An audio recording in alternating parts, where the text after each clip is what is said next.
Mesdames, Messieurs, bonsoir. Voici les titres du journal ce soir.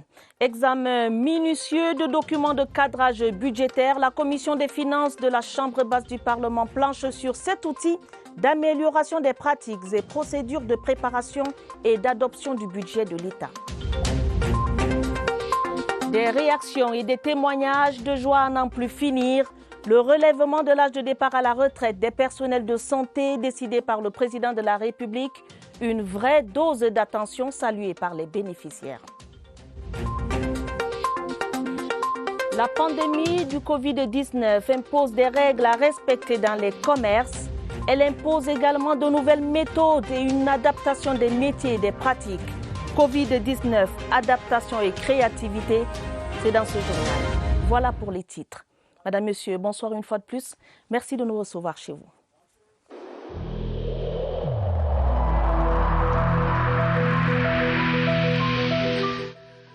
Le port du masque dans l'espace public restera obligatoire jusqu'à nouvel ordre.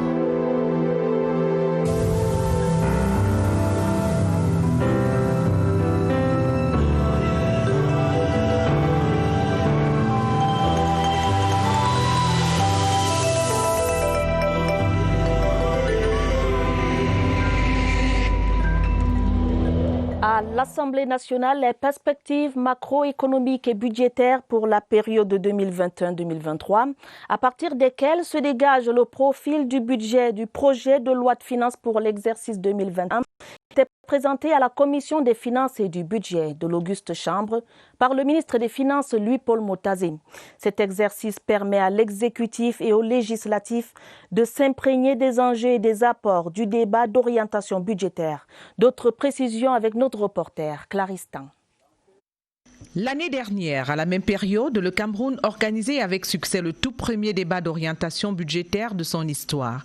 Une édition qui aura permis d'identifier les principaux défis à relever pour faire du budget d'orientation budgétaire bien plus qu'un exercice de style, un véritable rendez-vous créant les conditions pour l'adoption des lois de finances, garantissant en permanence la stabilité macroéconomique et par conséquent l'équilibre économique et financier global de notre pays. On a pris presque 5 heures de temps, ce qui laisse comprendre que les parlementaires sont vraiment intéressés à participer à l'élaboration des grandes orientations de politique économique. Nous pensons, comme ils l'ont fait l'année dernière, que le président de la Chambre va peut-être envoyer au chef du gouvernement certaines propositions que les députés aimeraient voir inscrites dans la loi de finances 2021. Pour les 3 prochaines années, 2 principaux défis interpellent donc les pouvoirs publics. Mieux organiser le débat d'orientation budgétaire et garantir son utilité et son efficacité, ce qui reviendrait pour le Parlement à réviser le cadre de travail parlementaire,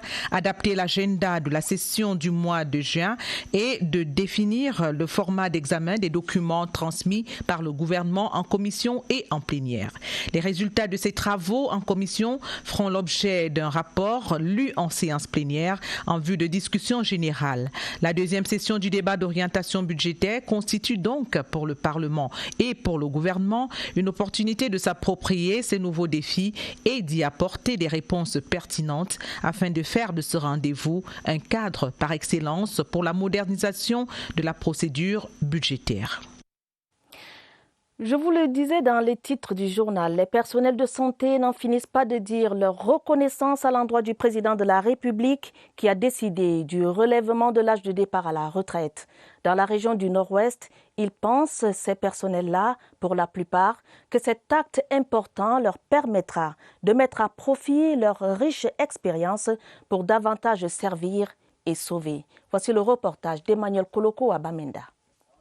Le relèvement de l'âge de départ à la retraite par décret présidentiel, celui précisément des fonctionnaires de la santé publique du Cameroun, est une bonne nouvelle pour les bénéficiaires. Dans la région du Nord-Ouest, c'est un sentiment de joie et de gratitude qui les anime. Je remercie le président de la République pour ce geste de cœur.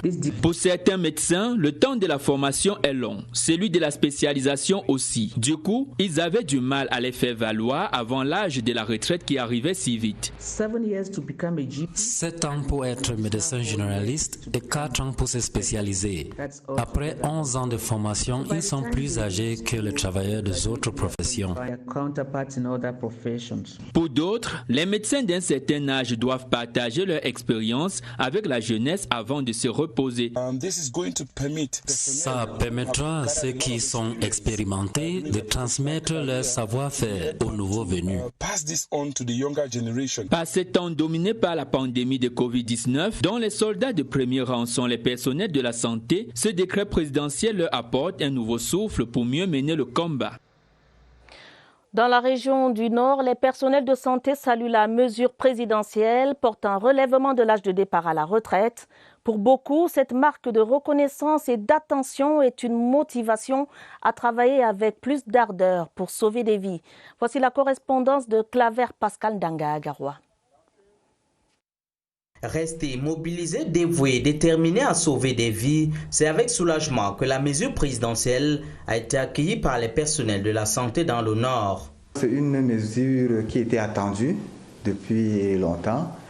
Et je crois que le personnel médical et moi-même, nous sommes heureux que l'âge de départ à la retraite soit révisé à la hausse. Et il y a une grande joie. Pour le corps médical, le geste du chef de l'État est un hommage appuyé, sincère et pertinent qui démontre son sens d'humanisme. Ceci relève de la sollicitude permanente du chef de l'État et de son gouvernement. Et je crois que les médecins ne partiront plus jeunes à retraite. Au-delà du Covid, le personnel médical est toujours écouté. Ce relèvement de l'âge de départ à la retraite est une occasion de valoriser l'expérience acquise. Quand tu vas en retraite un peu plus tôt, c'est le privé qui bénéficie. Avec cette augmentation, je pense que l'État va profiter davantage, le secteur public va profiter davantage de l'expertise des infirmiers. Nous remercions le président de la République pour ce geste. Dans le Nord, les personnels de santé entendent continuer à se battre avec rigueur et professionnalisme pour préserver des vies, surtout en cette période de crise sanitaire. La pandémie du Covid-19 a bouleversé les comportements de nombreux Camerounais. Le respect des mesures barrières tient tête au Covid-19 et l'adaptation aux nouvelles pratiques gagne du terrain. Dans les espaces publics et grandes surfaces, les gestes anti-Covid se transforment en réflexes. Notre reporter Elvire Ninangali m'a fait le tour de quelques supermarchés. Voici son constat. Pas de service pour la pandémie à coronavirus dans ce supermarché de la cité capitale. Le respect strict des mesures barrières ne lui donne aucun accès. À la caisse, l'usage répétitif de ces gestes anti-Covid les ont transformés en réflexes. L'ennemi commun ne peut effectuer ses courses ici. Avant d'entrer, on se désinfecte les mains. Entre les caissiers, il y a vraiment la distanciation entre nous et avec les clients aussi. Les deux vitrines, en fait, ça nous éloigne aussi des clients et ça fait aussi la mesure de distanciation. Donc on est déjà habitué à ça. Une adaptation unanime dans cet autre espace commercial. La répétition se met en vitrine. Pas de trêve pour la pandémie. Lorsque les clients sont dans notre magasin, nous leur recommandons tous les jours de garder la distanciation sociale et laver les mains régulièrement et utiliser le gel hydroalcoolique. En attendant son éradication totale, les espaces ouverts au grand public renforcent les mesures barrières. Protection générale face à l'ennemi planétaire. Le monde professionnel s'adapte aux nouvelles mesures partant de Covid-19. L'obligation de rester à bonne distance des autres impose un réaménagement de l'espace de travail avec la vidéoconférence qui devient la règle pour les grandes réunions. L'innovation devient un impératif. À Yaoundé, la mue est visible, comme le confirme ce reportage que signe Cyril Kingembepe. L'innovation technologique se met en guerre contre la pandémie à coronavirus avec des outils collaboratifs utiles pour un milieu professionnel sain. Ici, un matériau de vidéoconférence qui offre plusieurs facilités aux usagers. écran tactile, écritoire, effaçable, sur lequel on peut faire des vidéoconférences jusqu'à 80 personnes. Il faut intégrer la crise sanitaire dans nos aménagements d'espace de travail. Il faut les rendre vertueux, mettre leurs collaborateurs dans des positions qui font en sorte qu'ils soient à la fois créatifs, performants et productifs pour l'entreprise. En temps de crise sanitaire, l'espace de travail doit connaître un aménagement circonstanciel. Chaque travailleur a ainsi la possibilité de se tenir à bonne distance de son vis-à-vis et éviter un autre type de troubles musculaires causés par un espace inadéquat. Les TMS, ce sont les troubles musculo-squelettiques. L'OIT, qui est l'Organisation internationale du travail, a listé l'ensemble des troubles musculo-squelettiques générés par un mauvais aménagement d'espace de travail. C'est mal à la nuque, mal au dos, mal au genou. Tout le monde rencontre ces problèmes parce qu'ils sont mal assis sur leur lieu de travail, ils ont des bureaux trop petits. La norme internationale s'inscrit ainsi dans les échanges professionnels au Cameroun. La vertu et la créativité vont éviter la multiplication des cas de maladies au travail, les salariés se retrouvant dans un bien-être qui favorise la productivité. Le maire de Mawa 1er dans la région de l'extrême nord invite les populations à ne point baisser la garde. Hamadou Hamidou exprimait ainsi son souhait de voir la pandémie définitivement éradiquée. Des dons de kits de prévention du coronavirus ont été offerts aux leaders traditionnels et religieux. Le reportage à Maroua de Francine Djaba. Relâchement des mesures barrières au sein des populations de Maroua. Le lavage des mains et le port du masque facial est devenu optionnel ou un jeu de cache-cache avec la police. Face à ce constat, la commune de Maroua 1er n'est pas restée insensible. Le coronavirus est encore ici. Nous vivons encore avec le coronavirus et il est temps d'en finir une fois définitivement. Pasteurs, imams et chefs traditionnels, tous réunis à la commune, entendent désormais jouer le premier rôle dans la prévention du Covid-19. En dehors de la prière, c'est d'observer ces mesures-là qui ont été prescrites par le gouvernement. Des kits de lavage des mains, des cartons de savon et 500 masques faciaux ont été remis aux leaders religieux et traditionnels pour renforcer leur capacité de lutte contre cette pandémie. La commune de Maroua 1er, par la voix des conseillers municipaux, a décidé de faire des dons pour que même les enfants du village soient sensibilisés. En cette saison des pluies, le maire a saisi l'occasion pour sensibiliser les parents sur la nécessité de protéger leurs enfants afin de les mettre à l'abri de la noyade. Cette semaine, le décès du petit Mustapha Ouidala reste encore frais dans les mémoires. Dans le département du Oignon, le député Éric Van Michel Angban-Tiba était cette semaine sur le terrain pour sensibiliser. L'élu RDPC au cours de cette descente a procédé à la remise de cache-nez aux établissements scolaires des arrondissements du Oignon, région de l'Est. Les détails avec Michel Renaud-Owandia. Éviter que les établissements scolaires soient des lieux de propagation au Covid-19 est la bataille menée dans le Oignon par l'honorable Éric Van Michel Angban-Tiba. La tournée de sensibilisation de 4 jours, entreprise par l'élu du peuple face à la pandémie, l'a conduit dans les établissements scolaires du primaire et du secondaire de ce département. Je viens juste apporter ma modeste contribution. Je remercie vraiment M. le sous-préfet, M. le maire qui ont bien voulu m'accueillir et rehausser vraiment l'éclat de cette cérémonie pour que ça se passe dans de très bonnes conditions avec les chefs d'établissement. Vraiment, c'est vraiment un grand plaisir pour moi. Je suis vraiment ravi. En dehors du volet sensibilisation, le député a remis des cache-nez aux établissements de Lomier, Mindourou, Messamena, Ngoïla, Somalomo et Massok. Merci aux députés pour ces gestes et comprendre également que nous devons nous-mêmes faire des efforts pour nous protéger.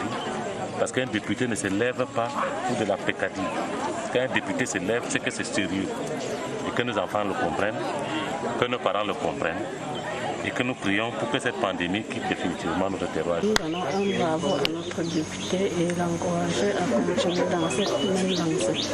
La santé des populations étant un atout au développement, l'action de l'honorable Éric Van Michel Angban-Tiba va se poursuivre dans les autres arrondissements.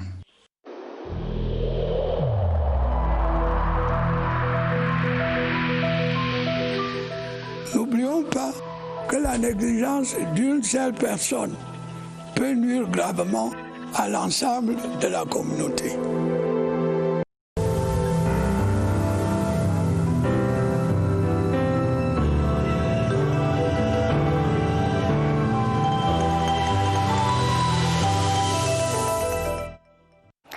Parlons maintenant de l'opération de sécurité routière. La gendarmerie en mode vigilance sur les principaux axes routiers. Au-delà du respect des mesures barrières et de prévention routière, les Pandores filtrent la circulation des personnes et des biens pour qu'aucun engin dangereux ne puisse transiter par les routes au regard du contexte actuel. Les détails avec Pierre Evembe. Axe Yaoundé-Bertois, les gendarmes passent au crible des détecteurs tout véhicule qui circule sur cet axe qui mène aussi bien Yaoundé, la capitale, qu'en République centrafricaine voisine. Le corridor ne dort pas avec ses mouvements de biens et de personnes. Le danger que nous vivons, il y a eu plusieurs cas. Des engins explosifs improvisés qui ont été actionnés dans certaines villes du pays. Et nous rassurons également qu'on fouille de manière plus profonde les véhicules ainsi que même les passagers. Nos chefs ont mis à notre disposition les détecteurs de métaux. À côté, il y a le coronavirus.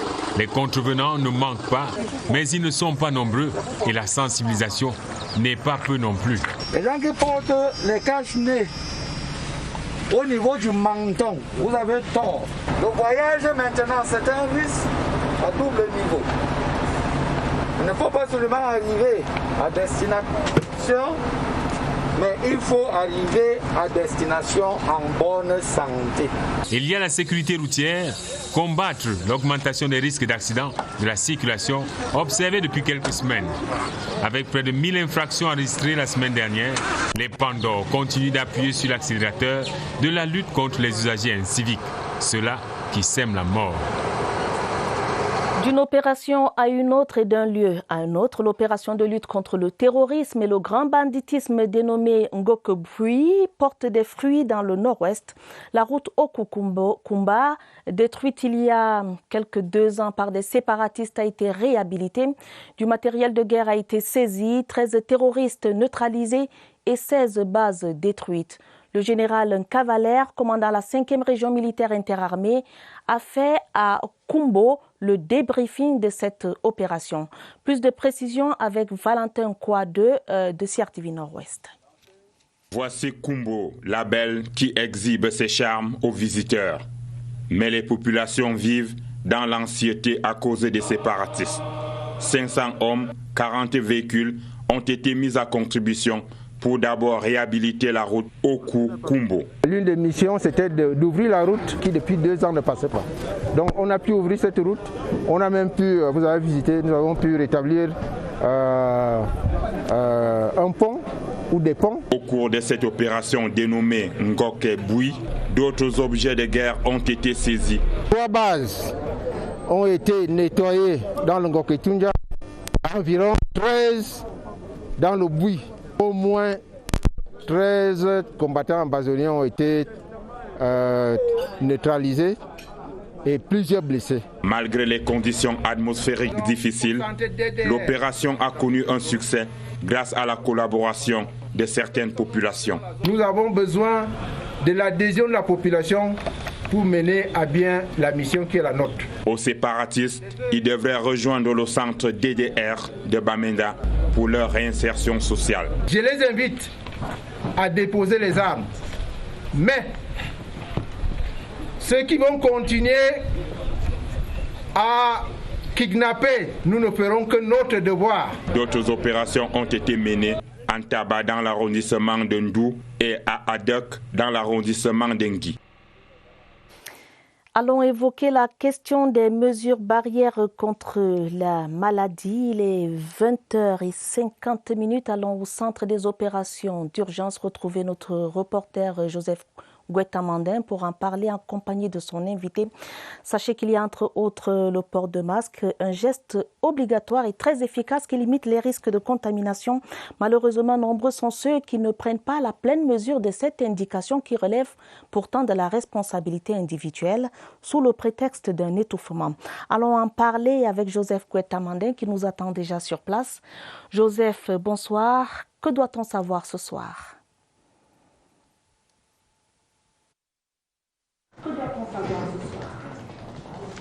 Bonsoir Atta et bienvenue ici au centre des opérations des urgences de santé publique. Depuis l'avènement de la pandémie du coronavirus au Cameroun, plusieurs mesures barrières ont été dictées pour limiter la propagation de la maladie tous les jours. Depuis le mois de mars dernier, le gouvernement et ses partenaires sociaux mettent tout en œuvre pour sauver des vies à travers la distribution du matériel de protection contre le Covid-19. Et sur l'ensemble de ces mesures de protection, il y a le port du masque.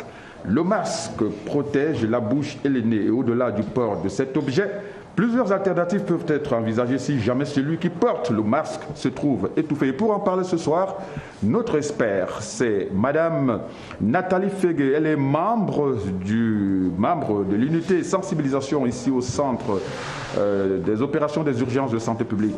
Bonsoir Madame. Bonsoir Joseph. Voilà, porter le masque est obligatoire sur les lieux publics, mais cela pose quelques soucis aux personnes qui ont des difficultés respiratoires. Que doivent faire ces personnes?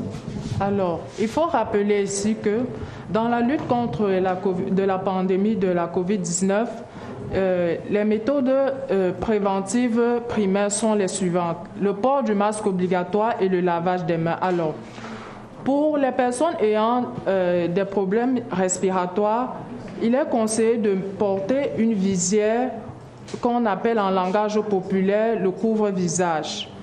Il faut dire que lorsqu'on est dans un environnement où la distanciation sociale n'est pas respectée, le port du masque est obligatoire. Par exemple, lorsque je suis à la maison, je ne dois pas mettre un masque, vu qu'il n'y a pas de monde à la maison. Donc, il y a processus de respect de distanciation sociale. Mais lorsque j'emprunte un moyen de transport en commun, le port du masque est obligatoire. Parce que lorsque j'emprunte le taxi, je touche à la portière du taxi, d'où il faut se désinfecter les mains.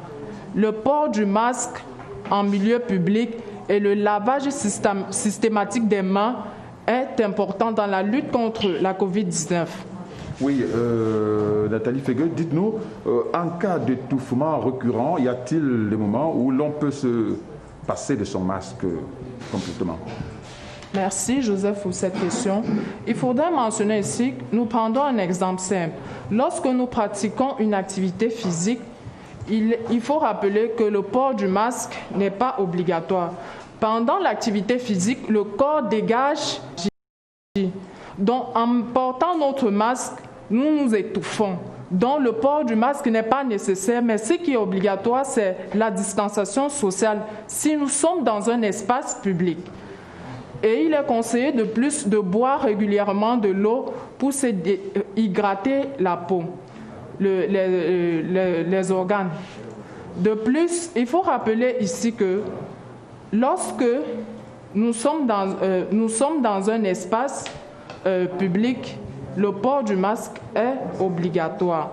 Mais lorsque nous sommes dans un espace restreint, le port du masque n'est pas du tout obligatoire. Voilà, pour terminer, Nathalie, est-ce qu'on peut envisager cette alternative qui voudrait peut-être que vous êtes au volant de votre véhicule seul? Là, on va dire le port de masque n'est pas obligatoire, seul dans votre véhicule. Qu'est-ce qu'on appelle distanciation sociale dans ce cas? Lorsque je suis dans mon véhicule et que je suis seul, je ne suis pas obligée de mettre le masque parce que je suis seul dans mon véhicule. Mais lorsqu'il y a déjà une seule personne, une deuxième personne dans le véhicule, il faut mettre obligatoirement le masque pour éviter d'exposer l'autre. Qu'est-ce que porter le masque signifie? Je protège l'autre. C'est ça que signifie porter le masque. Se laver les mains signifie quoi? Je ne permets pas la propagation du virus. Raison pour laquelle le port du masque est obligatoire lorsqu'on est dans un espace commun. Voilà, merci beaucoup Nathalie Fégué. Je rappelle que vous êtes membre de l'unité sensibilisation ici au centre des opérations des urgences de santé publique à Yaoundé. Voilà, Atta, retenons que boire beaucoup d'eau et se laver le visage, cela peut aider en l'absence du masque. À vous le studio. Merci bien Joseph Gouetamandé. Merci également à votre invité pour toutes ces informations, pour ces conseils. On retient que le port du masque est un geste barrière obligatoire qui aide à limiter la contamination du coronavirus. La situation sanitaire et sécuritaire de la région du Sud ainsi que celle économique et administrative était au centre des travaux du comité de coordination opérationnelle que présidait le gouverneur Félix Ngelengele. Parmi les résolutions prises, le renforcement de la lutte contre le choléra qui sévit à Londji et à Kribi, mais aussi le combat contre la criminalité. Dieudonné Noira a assisté à ces travaux. Parmi les questions abordées lors de ces assises du comité de coordination opérationnelle CCO de la région du Sud, qui se sont tenues à Kribi et présidées par le gouverneur Félix Ngelengele, la situation sanitaire, économique, sécuritaire et administrative de cette partie du pays. Une rencontre qui a dégagé un certain nombre de résolutions. La recommandation forte est de délocaliser les populations de Londji. Et c'est le foyer du choléra. Mais aussi, nous avons fait le tour des questions sécuritaires dans l'ensemble de la région. Nous avons prescrit des actions fortes pour inverser la courbe de la criminalité. Nous avons également mis en œuvre l'instruction de décentralisation de la lutte contre la pandémie. Et nous avons dans la région du Sud à peu près 30 unités de prise en charge et de dépistage. Un appel à lancer aux populations, c'est d'aller vers les tests de dépistage, d'éviter la stigmatisation. Les statistiques présentées par la délégation régionale de la santé du Sud affichent à date 499 cas positifs au coronavirus, 248 guéris et 13 décès. S'agissant du choléra, la région du Sud enregistre 79 cas confirmés, dont 62 pour la ville de Kribi. Le gouverneur Félix Ngelengele relève que la situation sanitaire de la région du Sud est sous contrôle. Une situation sous contrôle également au niveau des frontières et grande sérénité lors des élections municipales et législatives. Cependant, à cause des effets induits du Covid-19, l'économie de la région du Sud a été considérablement impactée. Le paysage de la ville de Garoua va s'enrichir bientôt d'un parc boisé. La maquette de l'ouvrage, qui coûtera près de 2 milliards de francs CFA, a été dévoilée au cours de la cérémonie de pose de la première pierre. Cet ouvrage, fruit de la coopération France-Cameroun, au-delà d'embellir la cité capitale du Nord, viendra améliorer l'offre d'infrastructures de qualité dans la perspective de la CAN en 2022. Iya Chamalim de CRTV Nord à Garoua. Véritable parc d'attractions niché dans une forêt urbaine au cœur de la ville de Garoua. Ainsi se décline le parc boisé qui sortira des fonds baptismaux dans 14 mois en face de l'imprimerie nationale annexe. La maquette de cette infrastructure, qui sera bâtie sur une superficie de 185 835 mètres carrés, traduit la volonté du gouvernement camerounais avec l'appui de la France à travers le programme C2D Capitale Régionale de doter Garoua d'un cadre touristique futuriste. Les salles de fitness pour le sport, les lieux de détente pour les enfants, pour les adultes. Ces infrastructures vont davantage embellir la ville et améliorer l'accueil de nos étrangers qui viendront pour la CAN. Nous avons demandé à l'entreprise de respecter les délais, de respecter la qualité des travaux. Témoin privilégié d'une aventure qui se matérialise par la pose de la première pierre, les populations de Garoua se réjouiront certainement de cet espace. Coût des travaux réalisés par l'entreprise Saute-Cocoche, environ 2 milliards de francs CFA. Et avec la CAN de 2022, ce sera la cerise sur le gâteau. Le gouvernement est déterminé à jouer davantage un rôle d'acteur majeur de la pacification de la scène internationale, ceci à travers la participation aux opérations de maintien de paix. À ce sujet, de hauts cadres des administrations publiques viennent d'être formés à Yaoundé en vue du recrutement dans les missions de maintien de la paix. Plus de détails sur cette actualité avec Séverin Alégambela. Le président de la République a donné son accord pour la tenue au ministère des Relations extérieures de cette session de formation aux opérations de maintien de la paix. 3 jours durant, sous la conduite du comité interministériel en charge de ces secteurs, 35 hauts fonctionnaires susceptibles de servir au sein d'une mission de maintien de la paix ont été outillés dans le sens d'une meilleure appropriation des normes d'accession exigées dans ce domaine. Ce sont des hauts fonctionnaires de la présidence de la République, des services du Premier ministre, des ministères des Relations extérieures, de la Justice, de la Défense, de la Gendarmerie nationale et de la Délégation générale à la Sûreté nationale. Ce séminaire nous a permis de manière concrète à développer nos aptitudes à pouvoir postuler pour les missions de maintien de la paix. On nous montrait déjà ce que c'est qu'une candidature, un avis de vacances de poste, à quoi il consiste, quels sont les éléments qu'il faut relever dessus pour essayer de mieux présenter sa candidature et bien se vendre.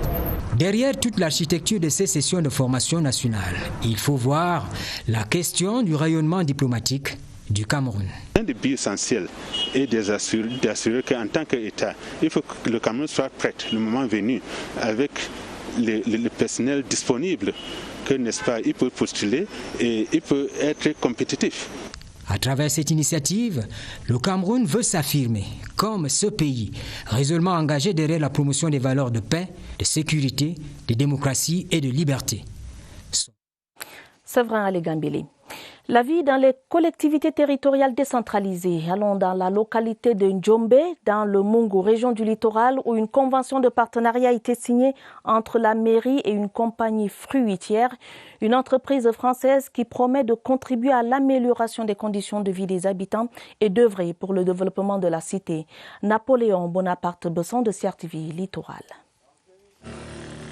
Dans un passé très lointain, certains services sociaux de base de la commune de Ndjombe-Pinja étaient partiellement gérés par une compagnie fruitière européenne. Mais depuis cette semaine, la signature de plusieurs conventions fait de cette entreprise un partenaire efficace au développement de la localité. Nous avons décidé de confier l'arbitrage des projets, le choix des projets aux conseillers municipaux et aux maires. Nous nous situons maintenant simplement comme, je dirais, des facilitateurs dans la mise en œuvre des projets. D'une superficie de 260 km² pour une population estimée à 100 000 habitants. La ville au trésor croupit dans le noir et exprime une soif en eau potable. Le nouveau partenariat vient ainsi répondre à ses besoins vitaux. L'eau sera partout en Ndjombe-Pinja jusqu'au dernier repas, jusque dans les quartiers où il n'y a jamais eu de l'eau. Avec ces moyens, nous allons développer une bonne partie également de l'éclairage public, n'est-ce pas, dans notre localité. Pour un mieux-être, le maire et les conseillers municipaux envisagent également de copier le modèle de développement proposé par Timi Vuna à Yaoundé, avec des parcs d'attractions et des décorations florales. C'est dimanche et comme tous les dimanches, vous avez rendez-vous avec votre magazine dominical Scène de presse. Rendons-nous tout de suite au studio 2, retrouver Lucrèce Mebenga pour tenter d'en savoir davantage sur le contenu de l'émission de ce soir. Quels sujets seront en débat? Qui seront les invités? Bonsoir Lucrèce. Bonsoir à Tabazine Omar et bonsoir à vos téléspectateurs. Au menu de Scène de presse ce soir, la joie et le soulagement des soldats de la vie dont l'âge de départ à la retraite vient d'être relevé par le président de la République des soldats de la vie, représenté sur ce plateau par le docteur Yves-Martin Ahanda Asiga, qui est chirurgien et qui va également tout nous dire sur les guérisons enregistrées ces dernières semaines dans le cadre de la lutte contre le Covid-19. Il sera entretenu par Line René Batonguet, qui est chef service environnement et développement durable à la rédaction centrale de la CRTV Radio. En troisième partie, les dièses et les bémols de la loi sur les associations culturelles au Cameroun. Pour monter la partition, le professeur Célestin Siechwa Djuichou, chef de la division des affaires juridiques au ministère des Arts et de la Culture, et Ruben Binam, entrepreneur culturel. Ce sera donc dans la troisième partie de cette édition de Scène de presse. À Tabazine Omar, nous sommes prêts pour 1 heure d'échange et d'explication. À tout de suite. Un menu plutôt alléchant. À tout de suite. Prenons rendez-vous juste après ce journal. La terre d'un Fomacap dans le département de la Léké s'est refermée hier soir sur Martin Medjo, ancien secrétaire d'État aux postes et télécommunications.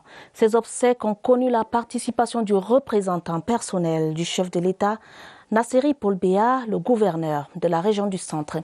L'illustre disparu qui a eu un parcours exceptionnel pendant ses 77 ans de vie a été élevé à la dignité de commandeur de l'Ordre national de la valeur à titre posthume. Voici le reportage de Augustin Bichoka. Fomacap, situé à 25 km sur l'axe Yaoundé-Bafoussam, a fait ses adieux hier à Martin Medjo, ancien secrétaire d'État au poste de télécommunications. Articulation du grand deuil bien suivie selon les mesures sanitaires et marquée par l'exécution du rituel de l'Essani autour du cercueil après l'exposition à la chapelle ardente. C'était aussi devant une assistance avec au premier rang le représentant personnel du chef de l'État, Nasseri Paul Béa, gouverneur de la région du Centre. L'oraison a été le moment indiqué pour revisiter les 77 ans de vie sur terre de ce haut commis de l'État. S'enchaîne la messe pontificale où l'homélie était une véritable leçon de vie. En partant des Écritures, de comprendre que le Seigneur nous appelle à un renouvellement intérieur. Et que notre vie n'a de vrai sens que si nous la vivons en Jésus mort et ressuscité. La personnalité pluridimensionnelle du ministre Martin Medjo a marqué plus d'un Camerounais. Nous venons de perdre un patriarche, un vrai, qui a beaucoup œuvré pour le décollage du développement de cette commune. Je garde de mon père l'image d'un homme à principe, rigoureux, ayant un haut sens de l'État, qui aura consacré son existence à s'élever lui-même pour mieux élever les autres autour de lui. Au terme de ce parcours exceptionnel, l'illustre disparu a été élevé par le représentant personnel du chef de l'État à la dignité de commandeur de l'Ordre national de la valeur à titre posthume. Monseigneur Christophe Zoa, évêque du diocèse de Saint-Mélima, boucle l'absoute avant l'inhumation. Dans le même registre, les obsèques de Norbert Ngama, pionnier parmi les personnels d'appui de la CTV puis de la CRTV. Pendant plus de 25 années, il aura servi au sein de la brigade des reportages spéciaux conduisant les équipes de la CRTV dans les cortèges présidentiels et lors des plus grands événements du pays. Le directeur général de la CRTV, Charles Ndongo, lui a rendu un vibrant hommage. Il a été conduit hier à sa dernière demeure en Komessa, dans le département de la Léké. William Badier nous en dit plus. Norbert Ngama Obama, un des pionniers de la télévision au Cameroun, entame à la morgue de l'hôpital Jamo de Yaoundé son voyage pour l'éternité. Ayant travaillé avec lui 25 années durant, le directeur général de la CRTV, Charles Ndongo, est venu lui rendre un ultime hommage. En Komessa, dans le département de la Léké, la célébration eucharistique est une invite à la tolérance et à l'unité familiale. Anciens collègues de la CRTV, parents, amis et connaissances s'associent à la compassion émue en assistant à la cérémonie traditionnelle. Un homme attentionné à ses enfants, à son service, un monsieur professionnel très dévoué, une marche d'un patriarche digne de ce nom. Directeur des rédactions radio, Jean Atangana lit l'hommage du directeur général de la CRTV, M. Charles Ndongo. Ce dernier s'incline devant ce grand serviteur de l'État qui aura été de toutes les batailles. Nous fûmes de toutes les batailles, sur tous les fronts, sur la ligne de front. Catastrophes, ville morte, sortie présidentielle et autres événements d'importance. Le défunt était aussi un pionnier de la brigade des reportages spéciaux, devenue aujourd'hui division des activités de souveraineté. On a sillonné tout le Cameroun, travaillé dans le cortège présidentiel pendant les 27 ans sans accident. Que quand on disait CH, s'il fallait quelqu'un d'autre rapidement, on disait mobile 1. Komessa, dans l'arrondissement de Lobor, perd un pilier. À travers lui, nous avons su que quelqu'un pouvait partir de rien et devenir le plus grand. Il a beaucoup œuvré pour ce village et il était toujours présent quand on l'appelait. Conduisant les autres hier, Norbert Ngama Obama, qui laisse 3 veuves et Obama et René Higuita pourraient arriver au Cameroun. Une négociation est en cours à l'initiative de son Excellence Albert Roger Mila. L'ancien lion indomptable a obtenu cette possibilité en effectuant son baptême de feu sur les réseaux sociaux. Plus de détails dans ce reportage de Évariste Yenga. Roger Mila a rendez-vous avec lui.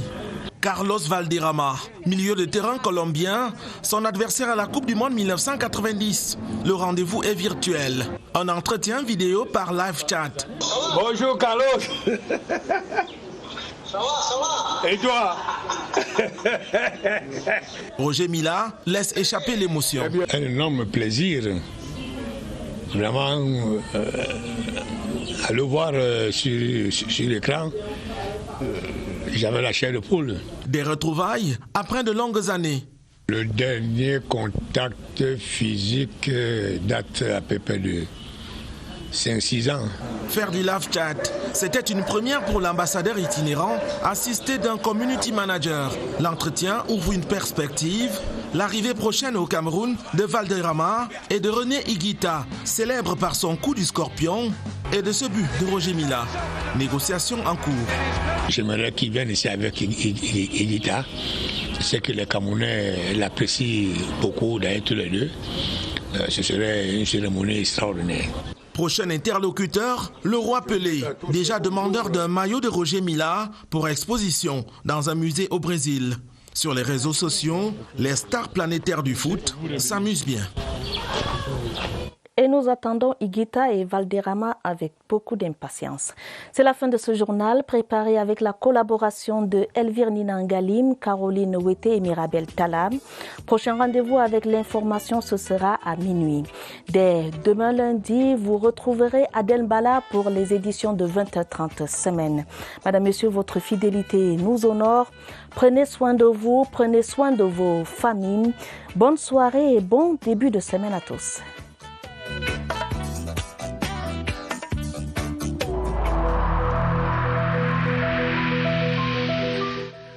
Il est essentiel que les mesures qui ont été indiquées soient absolument respectées par chacun de nous. Lavez-vous régulièrement les mains à l'eau et au savon ou à l'aide d'un gel hydroalcoolique. Restez à au moins 1 mètre de distance des autres personnes, surtout si elles toussent, éternuent ou ont de la fièvre. Si vous avez de la fièvre, de la toux ou des difficultés à respirer, consultez un médecin.